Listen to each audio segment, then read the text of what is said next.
So you gonna introduce us? No. Why?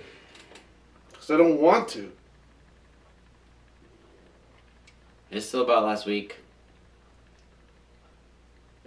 Yeah. Look. Said a lot of things I didn't mean. You're not the weakest link.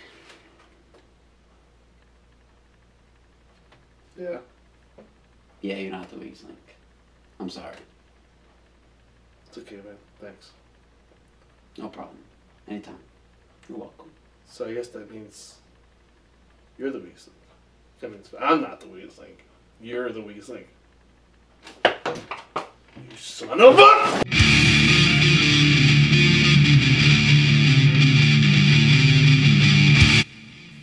No? Yeah. Alright. Welcome everybody to this new episode of Double Axe Handle's Top Rope Talk. I'm King Kong Chris. Danny, Cutthroat Falzo. And we're here to talk about the highlights from last night's Raw. Before we get into that, real quick, rate and buy our album on iTunes. Please share this awesome video with all your friends and family. Let's get this thing going. Yeah. Get it around town. Doing the Macho Man? Doing it. So yeah, let's do that. Let's get that going. So this Raw, interesting Raw. It was kind of like a mixture. I was thinking about this while watching it. It was kind of like they were like taking two complete different storylines and morphed them together. In the sense where they got Team Hell and Daniel Bryan not believing in himself, and he's like, he thinks he's the weakest link, and everybody thinks he's the weakest link. And then you got Triple H and Curtis Axel and John Cena, and they kind of like morph into one in the sense of that Ryback fights Daniel Bryan later on, and yeah, it was pretty crazy. It's pretty crazy stuff. I see what you're saying. Yes, I'm glad you see this. I see it. Do you see it? What does it look like? It looks like what you said. So yeah, so the show opens up with Stephanie McMahon coming out into the ring. Long time no see. Big surprise. Like, whoa, Steph, what you doing here? And she's basically saying how Triple H is going to fight Curtis Axel. Curtis Angle. It was trending, actually. Curtis Angle? Yeah, it was. I don't know why. People I mean, I'm sure I stupid. could find out why, but I don't know why. And she's basically saying, yeah, it's going to be awesome that these two guys are going to fight, but I ain't going to let that happen. Can't let myself as a boss, myself as a wife, and a mother let Triple H fight Curtis Axel. True. And everybody's like, boo. And all of a sudden, boom, Vince McMahon comes out. Whoa, it's the McMahon reunion. And everybody's losing their minds. And everybody's like, yeah, Vince is going to be like, no, not happening. Nope. Me too. Sorry. Proceed. Everybody's like, oh, he's going to change her mind. No, that's not the case at all. He actually agrees with Steph. And he goes, you people, as he says, you people should be ashamed of yourselves wanting so much blood. And he's like, he shouldn't be fighting because there's something wrong. And then and later on, Triple H comes on, and he's just like, what's going on here? I'm fighting Curtis Axel. Curtis Axel again! I'm fighting Curtis Axel whether you like it or not. Yeah. But then they're about to brawl. And then Vince is like, well, they could do something. Sorry. And then Steph's like, she's like, interjecting her actually, body. she was calling him Paul the entire time. Yeah, who's this Paul? Who's Paul? I thought he was Hunter. Ooh, Hunter. This is a joke. You're bringing it back. We know who Paul is. It was just weird. I was like, whoa, real name right now. It was very reality. No one calls CM Punk Phil. That's his name, right? I don't know. I call him CM Punk. So yeah, so. Well, after that whole interjection, Triple H is just like, you know what, I'm leaving. So he takes his little rolly bag thing, throws it in the trunk of his limo, and tells Stephanie, look, next week, as soon as Raw starts, I'm going to fight Curtis Axel. So he storms off. Then Vince McMahon comes in.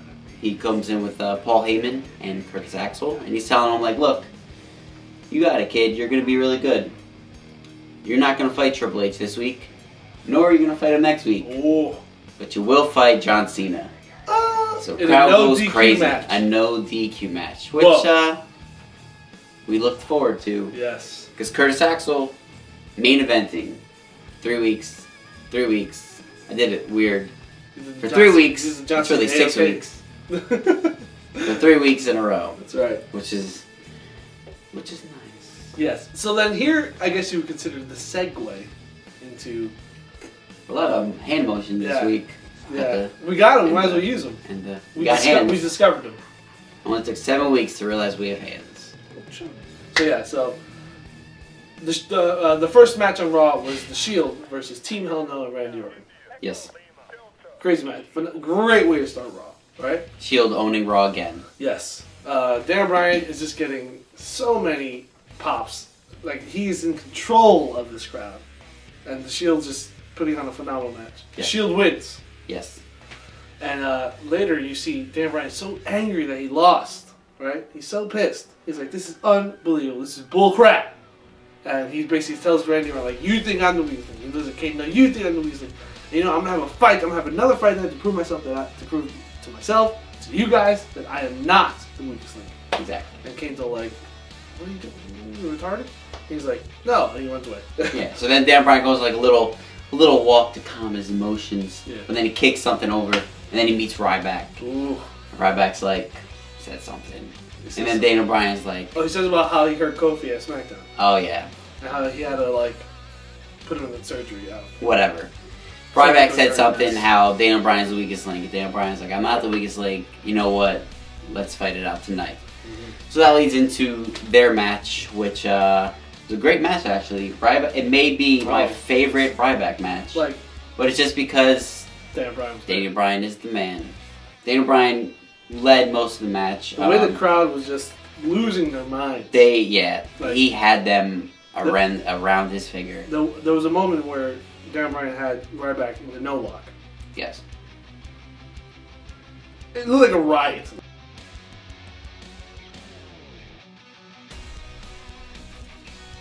Like, the crowd was just like, just losing their minds. And I remember I was like, come on, just tap, please. But it was not going to happen. Yeah. Like, all for naught. Yeah, Danny and I already knew that Ryback was going to do what he was going to do. That makes any sense. Yes. So, Ryback's just like, I'm done with this crap. Power bombs him. Goes to the apron, pulls out of the table, brings it in. Power bombs him through a table. Really hard, too. The freaking other side of the table flips over. Yeah, really. It was like the shadiest table ever. Yep. Goes to set up another table. Who shows up? John Cena. To save the day. Save his bro. Save his homie. Right? Yeah. That's right. Yeah. And then that's when the match, the next match starts. Yes. That match, Daniel Bryan wins by which took the ref a long time to call that DQ, because Ryback already had the table set up, and the ref is still like, no. Just ring the bell, Mike. Ring the bell, Mike. Come on now. But either way, fast forward. So now you got Curtis Axel, John Cena in the ring in a no DQ match. It was good. Yeah, I feel like it should have been the other way around. But I guess you can't have John Cena before exactly. Because the crowd was just so into Daniel Bryan and Ryback. Yeah. And the crowd was kind of okay with John Cena and Curtis Axel. Almost said Michael McGillicuddy. I feel like that problem was never going to go away for us. No. You had the problem. I've actually been pretty good this week. I see you think about it. You say Curtis Axel. You're like, you said Curtis Angle, Curtis Angstel. Curtis Axel. Mix the names together. Oh, where were we? Anyway, back to Axel. So, Axel was about to do a perfect plex. Yep. But Cena got out of it. So there's a moment where John Cena had McGillicuddy in the STF, and then Paul Heyman. Oh, I said McGillicuddy after I just said. Oh man! After I just said. Never going away. It's crap. Michael McGillicuddy's cursed.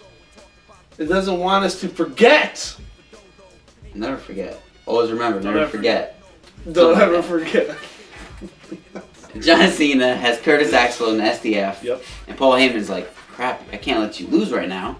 Let me go get something. Let me help you. I think he goes steals Michael Cole's iPad and just like... laptop, I don't know. Here, use this. And McGillicuddy's like... No, Curtis Axel! No! He's stupid! Curtis Axel grabs the laptop and hits Cena over the head. And therefore began all the tweets of how Curtis Axel just wanted to show John Cena the WWE app. Ha!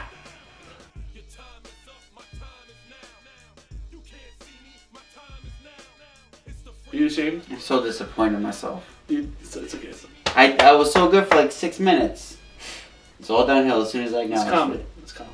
Now it is. It's common in a lot of guys. I don't think we're talking about the same thing anymore. So he hits him over the head, gets him off, and looks like John Cena gets his bearings back, and looks like he's gonna put Curtis Axel through a table. Yes. By doing AA. Paul Heyman's all like, "No, don't hurt my dude." John Cena throws him off, grabs Paul Heyman. Curtis Axel's like, "No, don't hit my manager." Pulls him around, punches Curtis Axel to the face. We're done. We're freaking done. Punches Curtis Axel in the face. Ryback comes out of nowhere, starts attacking John Cena, puts that fool through a table. Where a countout begins in a no DQ match. It's a lot of weird rules. And Michael. Guys, I Curtis Axel. We're not trying to do this on purpose. Like, I'm really not. I'm actually really disappointed in myself. You have I know no idea. ourselves. No, I'm mad at myself. Curtis You can make all the Axel mistakes you want. Wins again, third week in a row by a fluke, I guess you could say. And, Yeah. And wins via countout in a no DQ match, which is really hard to understand. True. So yes, it was interesting, and it was over. It was interesting. It was a solid Raw Yeah. because of D. Bryan. He stole the show. 100%. Daniel Bryan was the owner of this Raw. Raw is D. Bryan.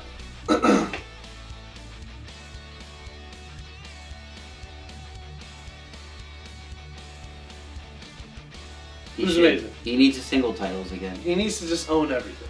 Yeah. That would be crazy. Like, every time he was on screen, pure gold. Crowd with bananas.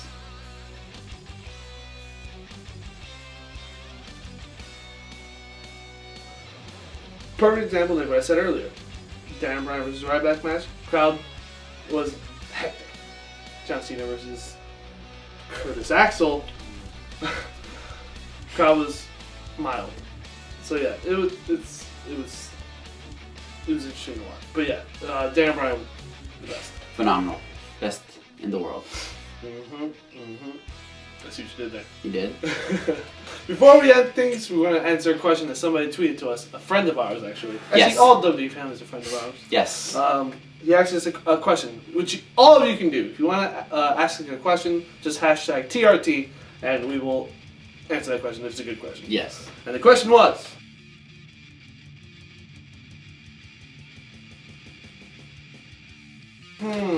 Obviously, we were talking about this because there were rumors of Kofi turning heel. Turn a bad guy. So, we were actually thinking if... I can't even recall... Okay, I mean, there's always been a bad small guy. Yes. But high flyer in the sense that, you know, Kofi Kingston, he does... What? The best one I can think of is Hardy. Yes. Well, I feel like Jeff Hardy... Well, Matt Hardy you're talking about, right? Whichever one. I don't remember which one. I can't recall, and I'm sure I'm mistaken. I'm sure someone can wrong. I cannot recall Jeff Hardy ever being a heel in WWE. I do recall Matt Hardy being a heel, and he was a high flyer heel. But everybody remembers Jeff Hardy. Even though that's why the only thing I could think of right now was Jeff Hardy versus CM Punk, that whole feud. But Punk was the heel. The heel, yes. So it's interesting. I brought it back. I'm bringing it back. I'm bringing it back right now. A long time ago, when WCW was around, WCW, Rey Mysterio was unmasked. Ooh. And he was a bang. He was in a gang. He was in a band of misfits called the Filthy Animals. Called the Filthy Animals. It was like K-Dog.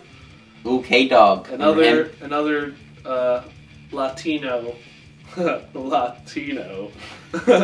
Latino. Not Latino. Latino wrestlers. And they were heels. They were bad guys. Yes. They acted like a gang. They were just going and beat up people like a gang. And Rey Mysterio was a fleshed out, like straight up heel. He was a bad guy. I don't remember. I don't know how that ends. I mean, I know how WCW ends, but I don't know how that storyline ends. But that's a great example. I mean, Rey Mysterio obviously came to WWE. He was a straight up good guy, all freaking dead. Yeah. As long as we can remember. Yeah. Do you think Kofi Kingston would make a really good bad guy? I mean, since we've been watching wrestling again, he's been nothing but all. I'd like to see him be a heel. That's my Kofi Kingston impression. Okay. That's my impression. You gotta put the clappies. I would like to see him just to see what he can do. But the kids like him. They like him a lot. The kiddies. And I guess, like Vince McMahon said in this Raw, this is family entertainment, not a bloodbath. Yeah. So yeah. So it's tough. I want to say Kofi can do it. Oh, I think Kofi can do it. I think he can pull it off. I mean, I can't hope imagine. I would like him more as a heel because I don't particularly like him as a face. I do feel he's a little boring. Yes. I can't imagine him changing his style because he becomes a bad guy. It's like, no more flying. I'm all power moves now. No, you're not. But with this injury, prime time to become a heel. Maybe work up some heat. Yeah. So it should be interesting. That's definitely something I would like to see. Yes. If you guys have any comments, #TRT, and we'll be sure to put them up in our show. Yeah. So in the future, ask us a question. If you like the question, we'll answer it. We'll probably answer any question. That's true, yeah. So anyways, that's about it, right? That's about it. Yeah. So gang, until next week, talk to us on Twitter, watch the show, share it, buy and rate our album on iTunes.